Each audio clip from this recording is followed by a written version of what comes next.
Welcome back to my channel, Fazbear's Menagerie of Madness, where I'll explore the universe of Five Nights at Freddy's and I hope in a new and unique interpretation of events. One of the first mysteries the Five Nights community received was the person's identity of the line, "It's me." Appearing in the first game, this line appeared in front of Foxy Cove and also on appearance of the Golden Freddy costume.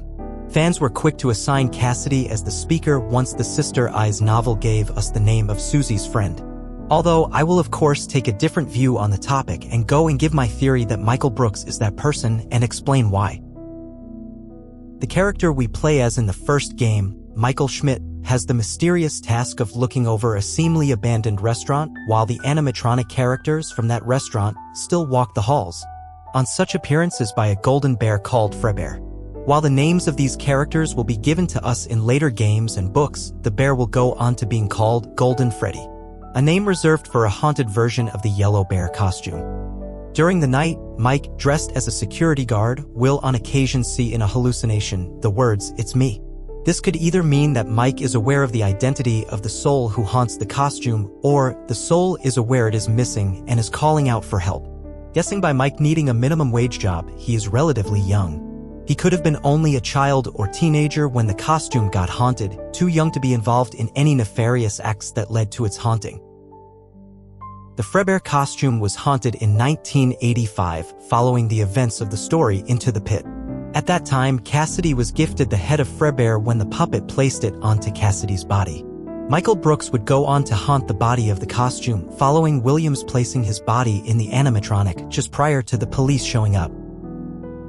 From the Tales from the Pizzaplex story, Alone Together, we learn that spirits will linger around the places they died. Michael, I suspect, remains in such a state because his body was hidden and his parents, even 10 years later, would try to seek closure by offering a scholarship in his name. The other victims of 1985 would have gravestones set for them. This was likely as they were discovered in Foxy Cove while Michael went missing, 2 years after Mike Schmidt received the message. This would make Michael the one reaching out while Cassidy lingers in her memory with her friends. During the events of the Silver Eyes novel in 1995, Cassidy's memories are put back together when Carlton, having just died himself, assembles the pieces for the children. Cassidy, along with the other children, then choose to oppose Spring Bonnie's plans and carry the rabbit away to be trapped. Cassidy from that point on loathed that costume for what happened in 1995. Within the story, the new kid, the Golden Freddy costume, is discovered in an abandoned restaurant. The teenagers Devin and Mick, along with new friend Kelsey, explore the unguarded Freddy's Pizza. While there, they discover the Golden Bear costume.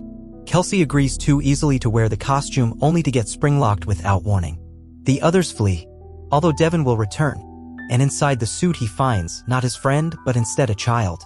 It is not clear what happened next, although Kelsey meets his new friends at another school. If Kelsey is likely a powerful projection created by Michael, he could be drawing attention to his resting place. Since Golden Freddy would make an appearance in 1995, this follows the construction of a shopping center around the existing restaurant. It becomes likely that Michael wasn't removed. By the fourth closet, the other animatronics were combined together. Since Golden Freddy led to Springtrap's defeat the previous year, it's unlikely he was moved along with the other animatronics for the events of the fourth closet. There is currently no information as to where the costume is. As long as the restaurant still exists, then the costume could still be in the storeroom. We know that Cassidy has been moved to a new location. She used the logbook to communicate with Springtrap via the logbook. This book would survive the fire at the Fazbear Frights attraction and go on to the Circus Baby rental facility. The book would be carried by Michael Afton. Cassidy would later be connected with the princess from the arcade cabinet, Princess Quest. Being the one most opposed to Springtrap, following the Silver Eyes, then holding on to her memories for the decades to follow, Cassidy would be driven to be vengeful towards the spirit. As I've outlined in my Help Wanted connection video, I thought Cassidy was isolating the last piece of Springtrap, preventing the spirit from being put back together again.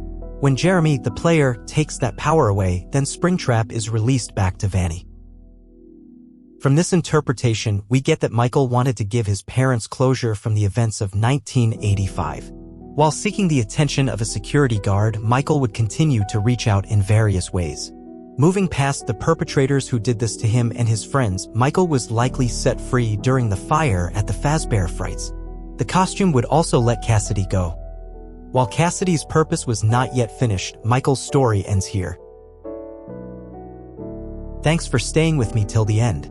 Click on the image of the rabbit in the lower right corner to subscribe for future content.